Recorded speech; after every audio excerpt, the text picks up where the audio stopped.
Hello students, हम कर रहे थे एशियंट इंडियन पॉलिटिकल थॉट, जिसमें आज हम सबसे इम्पोर्टेंट जिसको चाणक्य और कौटिल्य कहा जाता है इसका लाइव स्केच करेंगे। जो चाणक्य नीति है, जो कौटिल्य के व्यू हैं, इनको इंडिया में ही नहीं बल्कि इंडिया से बाहर फॉरेन कंट्रीज हैं उनमें भी अच्छे से पढ़ा जाता है, उनके ऊपर स्टडी की जाती है। इवन की यूरोपियन की बहुत सी कंट्रीज हैं जिसमें कौटिल्य के ऊपर पीएचडी भी की जाती है। इसीलिए जो चाणक्य हमारे इंडियन फिलोसफर थिंकर हैं, बहुत ही इंपॉर्टेंट थिंकर माने जाते हैं। तो पहले हम देखते हैं कौटिल्य है कौन, हु इज कौटिल्य। जो कौटिल्य है इसका जो रियल नेम है उसको हम विष्णुगुप्त से जानते हैं, also known as Vishnugupta and Chanakya. जो चाणक्य हैं उनके फादर का नाम चाणक्य था, चाणक्य से ही नाम पड़ा है चाणक्य, इसीलिए कौटिल्य, विष्णुगुप्त, चाणक्य, ये तीनों नेम एक ही पर्सन के हैं।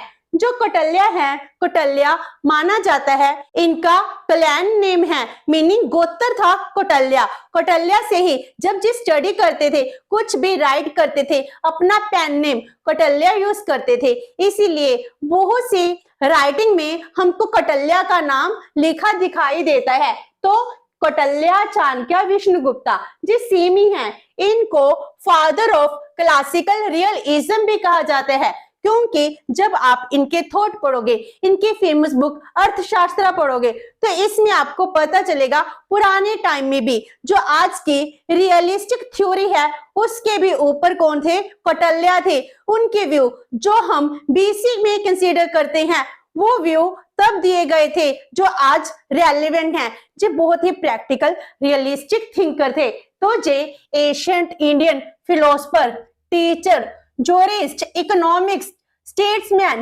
Royal advisor, author of Arthashastra है, मल्टी डायमेंशनल पर्सनैलिटी है, इनको हर एक एस्पेक्ट की नॉलेज थी। तो जो कौटिल्य है इनका बर्थ एंड एजुकेशन कैसी थी, जिसको हम चाणक्य कह रहे हैं। तो जो इनका बर्थ है उसके लिए हम एस्टिमेट ही लगा सकते हैं, क्योंकि जो रियल लिटरेचर है हमको नहीं मिलता है। इनकी बुक अर्थशास्त्र है वो भी लॉस्ट हो गई थी, जिसको 1905 में दोबारा से फाउंड किया गया है। इसीलिए जो भी इनका बर्थ है, इनकी स्टोरी है, वो एस्टिमेटेड है, जो हमको बाद में फाउंड होती है। तो माना जाता है maybe he born in 371 BC, हो सकता है 375 में भी हो और किसी किसी राइटिंग में 350 BC में लिखा होता है। तो इसके अप्रोक्सीमेट ही इनका जन्म हुआ है। और जो डेथ है 283 BC बिफोर क्रिश्चियन एरा होती है, और किसी किसी राइटिंग में 275 BC है। तो ये सब एस्टिमेटेड है, और इसके ऊपर बर्थ के ऊपर कभी भी एग्जैक्ट एमसीक्यू नहीं आता, क्योंकि हमारे पास कोई भी प्रूफ नहीं है एक्चुअल में इनका बर्थ और डेथ कब हुई है। लेकिन जी 3rd एंड 4th सेंचुरी है, इनमें ही जन्म और डेथ हुई है। तो इनका जो बर्थ प्लेस है वो तक्षशिला माना जाता है, जिसको तक्षशिला कहा जाता है, जो पाकिस्तान में है। मीनिंग ये माना जाता है जो 16 महाजनपद थे उनमें पश्चिम में पाकिस्तान था, उनमें जो तक्षशिला यूनिवर्सिटी थी, जो सबसे फेमस यूनिवर्सिटी थी, नालंदा यूनिवर्सिटी है, उससे भी पहले अगर कोई यूनिवर्सिटी एग्जिस्टेंस में आई थी वो थी तक्षशिला यूनिवर्सिटी। और किसी किसी राइटिंग में इनका जन्म साउथ में दिखाया जाता है, कहीं पाटलिपुत्र में, लेकिन जितनी भी हमने स्टडी की है उससे यही एस्टिमेट होते हैं जे तक्षशिला यूनिवर्सिटी में पढ़े हैं और वहीं पर जे टीच भी करते थे, वहां के जे बहुत फेमस आचार्य माने जाते थे। तो इनका बर्थ प्लेस तक्षशिला पश्चिम में ही माना जाता है। जो फादर नेम है वो चाणक्य थे, चाणक्य से ही इनका नाम चाणक्य पड़ता है, और मदर नेम चुनेश्वरी माना जाता है। जो मिथ है ये माना जाता है कि जब कौटिल्य का जन्म होता है इनके विजडम टूथ थे, जिसका मीनिंग क्या हुआ, जन्म लेते ही इनके दांत थे, और जो वहां के ब्राह्मण थे वो ये प्रेडिक्शन करते हैं इसके टूथ होने की वजह से हो सकता है आने वाले टाइम में जे राजा बने। अगर जे राजा बन जाएगा अपने पेरेंट्स को भूल जाएगा। तो माना जाता है कि उस टाइम उसकी मदर ने ये डर था कि मेरा बेटा हमको छोड़कर चला जाएगा, इसलिए उनके फादर ने उसके टूथ तोड़ दिए थे। और कुछ कहते हैं चाणक्य ने खुद ही अपने जो विजडम टूथ थे वो तोड़ दिए थे। तो जो एक मिथ स्टोरी बताई जाती है, जो मैरिज है वहां पर एक ब्राह्मण कन्या थी यशोधरा उनके साथ होती है। तो जब इनकी एजुकेशन तो जे इतने बड़े फिलोसफर हैं, टीचर, जूरिस्ट, इकोनॉमिक्स, डिप्लोमेटिक है, तो इसने जो भी एजुकेशन गेट की है बहुत ही ज्यादा शानदार थी। इनको पढ़ने का बहुत शौक था, इनको कुछ जानने की हमेशा ही इच्छा रहती थी। तो इन्होंने स्टडी की था होल वेदा, जो हमारे 4 वेद हैं, चारों वेदों को इन्होंने पढ़ा है and learn about politics, economics, medicine, astrology, diplomacy, हर एक सब्जेक्ट के बड़े इंटरेस्ट से स्टडी की है। जो अर्थशास्त्र है इसमें पॉलिटिकल इकोनॉमिक व्यू डिफाइन किए गए हैं, जिसको बहुत अच्छे से लिखा गया है। तो जे तक्षशिला यूनिवर्सिटी के बहुत ही रिनॉर्ड आचार्य थे, बहुत ही फेमस पर्सनैलिटी थे, एक आज के टाइम के प्रोफेसर थे इन तक्षशिला यूनिवर्सिटी। तो इनका जन्म है वो 3rd-4th सेंचुरी में हुआ है, जब वेस्टर्न कंट्री से एरिस्टोटल है, प्लेटो है, जो महान थिंकर थे, जब उनका जन्म हुआ है इंडिया में, उसी टाइम उनके नियर कंटेम्परेरी माने जाते हैं एरिस्टोटल एंड प्लेटो के।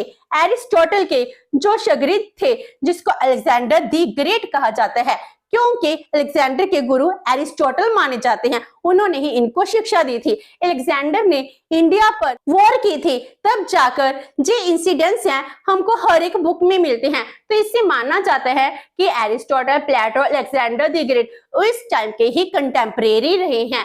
तो जो इनकी बर्थ है, एजुकेशन है, वर्क है, तक्षशिला यूनिवर्सिटी में ही होता है।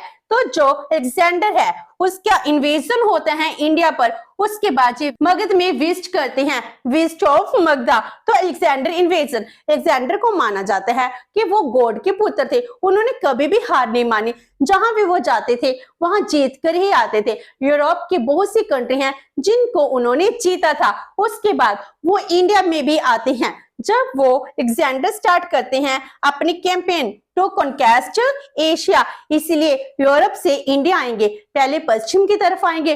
उस टाइम जो तक्षशिला यूनिवर्सिटी थी, तक्षशिला स्टेट भी थी, एक प्रोविंस था, उसका किंग था किंग अम्बी। उन्होंने अलेक्जेंडर का नाम, जिसको सिकंदर कहते हैं, सिकंदर का नाम सुनते ही उनसे युद्ध नहीं किया और अपनी हार मान ली, हैड नॉट रेसिस्टेड हिम। और उसके बाद जो किंग पोरस था, जो बहुत ही फेमस राजा था, उनका जो रूल था वो कहां पर रूल कर रहे थे, बिटवीन झेलम एंड चिनाब, जो 2 दरिया हैं इनके बिटवीन इनका रूल था। उन्होंने सिकंदर की जो सेना है उसके साथ बहुत देर तक युद्ध किया, लेकिन एंड में वो हार जाते हैं इन 326 बीसी में। जब वो हार जाते हैं उसके लिए जो इंसिडेंट्स माना जाता है, सिकंदर पोरस की जब मुलाकात होती है तो सिकंदर पूछते हैं पोरस से, तुम्हारे साथ कैसा ट्रीट किया जाए। तो पोरस है वो आंसर देता है जैसे एक राजा दूसरे राज्य के साथ करता है। तो इससे खुश होकर सिकंदर ने उसका सारा राज्य उसको वापस कर दिया था। एंड जब ये इंसिडेंट्स होते हैं उसके बाद जो चाणक्य है, चाणक्य को लगता है कि अब सिकंदर है वो रुकेगा नहीं, वो एशिया के जितने भी 16 महाजनपद है इनको भी कंक्योर करने की कोशिश करेगा। इसीलिए जब 16 महाजनपद थे उनको एक करने के लिए, इंडिया को यूनाइट करने के लिए जे मगध में विजिट करते हैं। तो Chanakya visited the Magadh for the unification of India. उस टाइम 16 महाजनपद थे, जिनमें से मगध जो महाजनपद था वो सबसे ताकतवर, पावरफुल और सबसे ज्यादा रिच महाजनपद माना जाता था। और उस टाइम जब चाणक्य मगध में विजिट करते हैं उस टाइम वहां पर उनके इंसल्ट हो जाती है और उनके जो रिवेंज से पूरा एम्पायर है, लाइफ है, टोटली चेंज हो जाती है।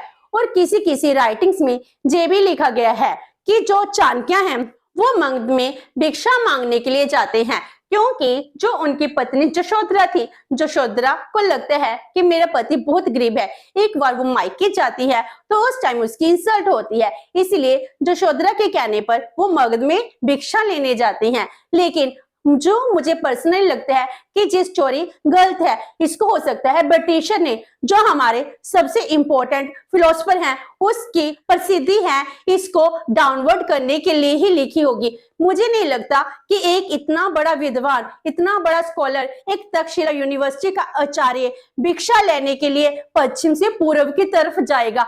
उनका एक ही पर्पस हो सकता है कि वो इंडिया को यूनाइट करना चाहते थे। तो पर्सनली यही लगता है कि उनका यही पर्पस था, यूनिफिकेशन ऑफ इंडिया। वहां पर जो राजा किंग धनानंद थे वो बहुत ही एरोगेंट थे और उनको पता चलता है कि चाणक्य हमारे पास इंडिया को यूनाइट करने के लिए आ रहे हैं। तो इसीलिए वो राजमहल में जो ब्राह्मण्स हैं, ब्राह्मण्स को बुलाते हैं और उनको भिक्षा देने की सेरेमनी रचते हैं। उस टाइम कौटिल्य भी वहां आते हैं और उससे इंसल्ट की जाती है। उनको बड़े दरबार में नीचे बिठाया जाता है और उनको कहा जाता है सबसे पहले तुम भिक्षा मांगो। तो वो यही भिक्षा मांगते हैं कि जो इंडिया है, इंडिया को यूनाइट किया जाए। लेकिन उस टाइम राजा अपने अहंकार में इतना मत था कि उसको समझ ही नहीं आई कि आचार्य क्या कह रहे हैं। वो उसकी इंसल्ट करते हैं। वो कहते हैं एक राजा होने के नाते तू मुझे बताएगा कि मुझे क्या करना चाहिए। इसीलिए उनकी इंसल्ट की जाती है और किंग धनानंद है इंसल्टेड हिम फॉर हिज अगली अपीयरेंस। उनको कहते हैं तुमको दिखाई नहीं देता तुम्हारी अपीयरेंस कैसी है, क्योंकि माना जाता है कि आचार्य दिखने में बहुत सुंदर नहीं थे। तो उनकी इंसल्ट करते हैं और कहते तुम मुझको उपदेश देते हैं। और माना जाता है कि उस टाइम किंग धनानंद है आचार्य की जो चोटी थी, उसकी शिखा थी, उसको पकड़कर दरबार में गिरा देते हैं। जब उनको दरबार में गिराया जाता है और उसके बाद चाणक्य उठते हैं और उनसे रिवेंज लेने की शपथ लेते हैं। और इस तरह जो किंग धनानंद है वो क्या कर देता है, उसके सुजेशन को टोटली रिजेक्ट कर देता है। तो मगध में जाने का एक ही पर्पस था कि पूरे इंडिया को यूनाइट किया जाए। जब उनकी इंसल्ट हो जाती है, इसका इंपैक्ट भी पड़ता है। इससे चाणक्य कसम खाते हैं कि हम नंद डायनेस्टी है इसको पूरी तरह से डिस्ट्रॉय कर देंगे। Chanakya's vow and rise of Chandragupta. तो चाणक्य गॉट वेरी एंग्री। अब राजा ने उसके बड़े दरबार में बेइज्जती की है।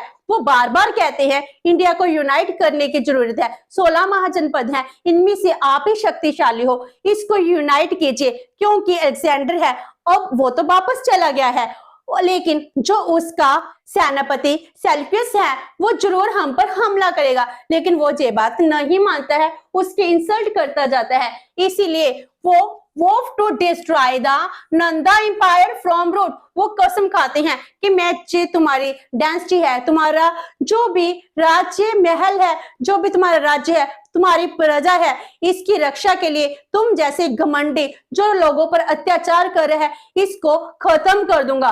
जब तक मैं इसको खत्म नहीं कर सकता, जब तक धनानंद का अंत नहीं हो जाता, तब जो उनकी शिखा थी उस शिखा को नहीं बांधूंगा। तो उन्होंने जिस शपथ ली थी उसके बाद जो धनानंद हैं वो ऑर्डर देते हैं कि इसको अरेस्ट कर लिया जाए। लेकिन जो चाणक्य थे वो शुरू से ही बहुत ही विजडम थे, कुटिल माने जाते थे। इसीलिए अपनी विजडम के थ्रू वो क्या करते हैं, वहां से बचने में सफल हो जाते हैं। बड़े राज दरबार में ऑर्डर दिया जाता है कि इसको अरेस्ट कर लो, लेकिन इतनी चतुरता से उसके सिपाहियों के बीच वो बच निकलती हैं। लेकिन इसके बाद भी चाणक्य ने अब हार नहीं मानी थी। चाणक्य को पता था कि अब मुझे इससे बदला लेना है, क्योंकि उनका जो रिवेंज था वो रिवेंज प्रजा की भलाई के लिए था। उनका जो रिवेंज था सोशल वेलफेयर के लिए था। लोगों को पर अत्याचार कर रहा था, आम जनता है उन पर टैक्स का बर्डन बहुत ज्यादा था। इसीलिए चाणक्य ने क्या किया कि अब इसको खत्म करना है,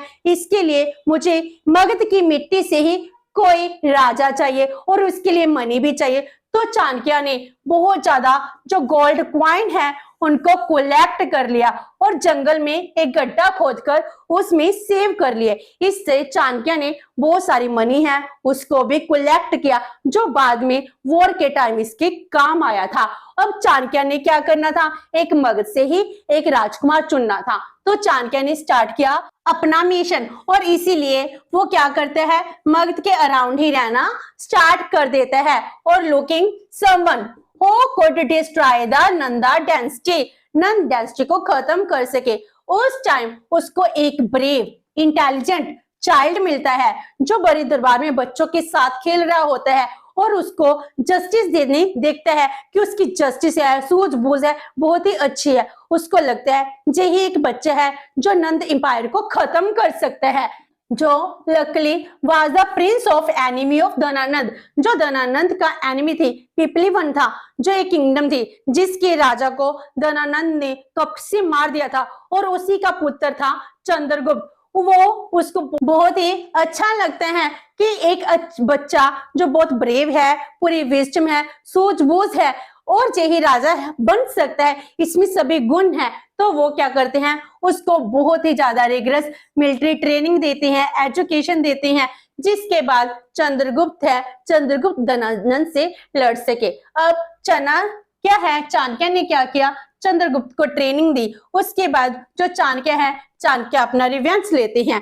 चाणक्य रिवेंज कैसे लेते हैं, पहले जब चंद्रगुप्त को तैयार कर लेते हैं, अपनी छोटी सी आर्मी बना लेते हैं, तो वो सीधा धनानंद को वॉर के लिए ललकारते हैं। जो फर्स्ट वॉर होती है उसमें इनकी हार हो जाती है। हार क्यों होती है, क्योंकि धनानंद की बहुत बड़ी आर्मी थी जिससे वो बच नहीं सकते हैं और उसके बाद वो जंगलों में छुप जाते हैं। इस हार के बाद उनको लगता है कि हमको स्ट्रेटजी चेंज करनी चाहिए। जब वो एक गांव में घूम रहे होते हैं, एक मदर है अपने बच्चे को ब्रेड देती है मिल्क में डालकर। बच्चे है उंगलियां हैं उस ब्रेड में रख लेते हैं, उसकी उंगलियां हैं वो जल जाती हैं। तो मदर उसको कहती है चाणक्य की तरह क्यों गलत काम कर रहा है, पहले जो बॉर्डर है इसको खाते हैं, उसके बाद ही जो मेन स्लाइस है इसको लेते हैं। तो चाणक्य को समझ आ जाती है उसकी मदर क्या कह रही है। तो वो क्या करते हैं कि पहले बॉर्डर जो उसके आले दुआले के जो विलेजेस थे, जो किंग थे, उनको जीतते हैं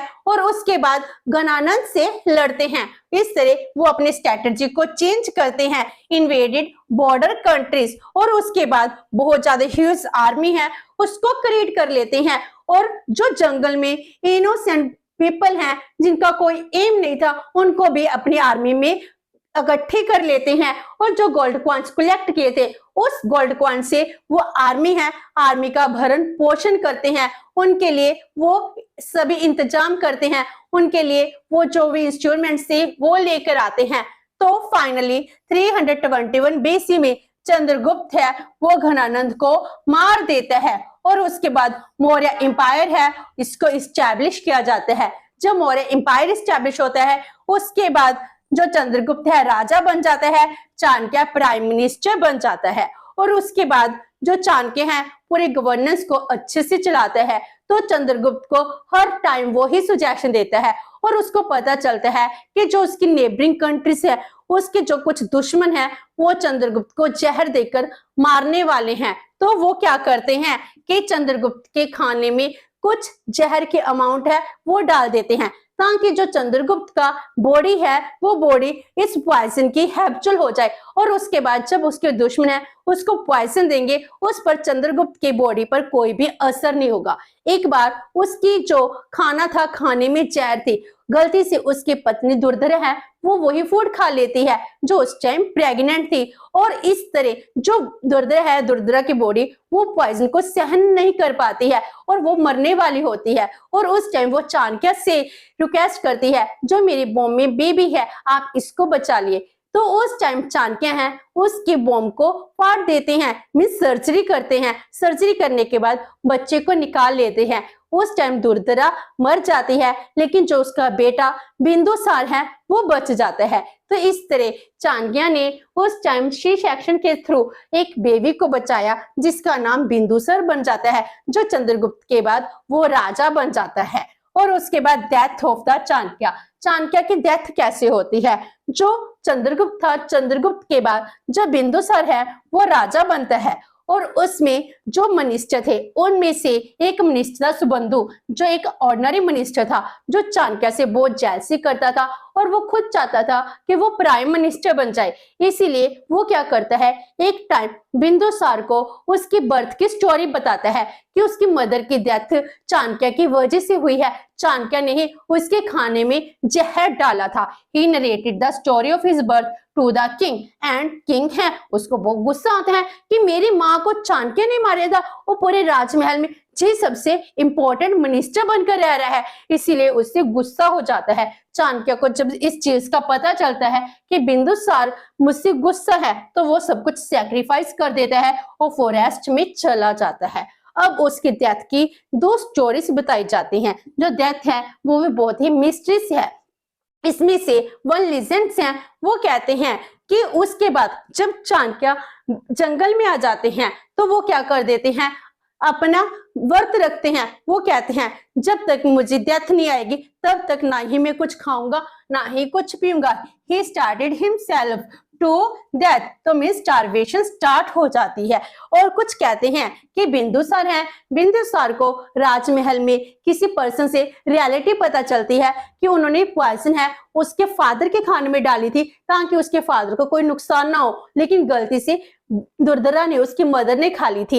इसीलिए बिंदुसार क्या करते हैं, रियलिटी को फाइंड आउट करते हैं और चाणक्य से सॉरी भी फील करते हैं। लेकिन चाणक्य है अब वो वापस नहीं जाते हैं। वो कहते हैं मैंने तुझको माफ कर दिया, अब मैं जंगलों में ही रहूंगा। तो चाणक्य मोंक बन जाते हैं और एक हट में रहते हैं फॉरेस्ट में। और उस टाइम माना जाता है जो सुबंधु हैं वो क्या कर देते हैं, चाणक्य को जिंदा ही जला देते हैं इन द हट। मीनिंग उनको था कि इसके पास बहुत ज्यादा मनी होगी क्योंकि जो प्राइम मिनिस्टर थे, अगर मैं इसको जला देता हूं तो इसका जो गुप्त धन है वो मेरा हो जाएगा और उसके बाद मैं ही प्राइम मिनिस्टर बन जाऊंगा। इस तरह उन्होंने क्या किया, चाणक्य को जला दिया। तो इससे चाणक्य की डेथ हो जाती है।